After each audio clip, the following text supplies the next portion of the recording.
жыл өзімнің атымнан ұялып жүрдім. 10-11 класстарда ауылдамыз ғой енді. Ауылдарға неге баратынбыз? Жарысқа, волейболдан. Сол кезде қыздармен танысмаймыз. Сол кезде қыздармен танысқан кезде ең бірінші удар болды маған. Көрші ауылға барып тұрып, балалар қыздармен танысып жатыр екен, мен қастарына келдім де. Жақан деген ғой. Жақан? Жақан дейді. Шалдың аты ұқсап дейді. Ой, ема, прикинь. 3 жыл қиналдым ғой содан. Одан қазір өзімнің атым Жақан болғанына қуанамын. Себебі мені қазір ана кинода ойнаған Арман деп танымайды, Жақан деп танымайды. Үлкен алғыс білдіремін. Өзімнің өнердегі әкем деп айтамын, ол кісіні есен өлекен деген жайдарман.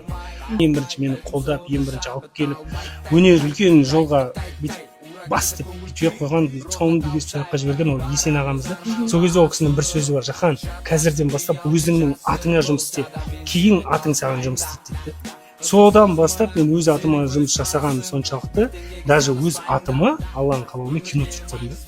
Жоқын Жақан ғой.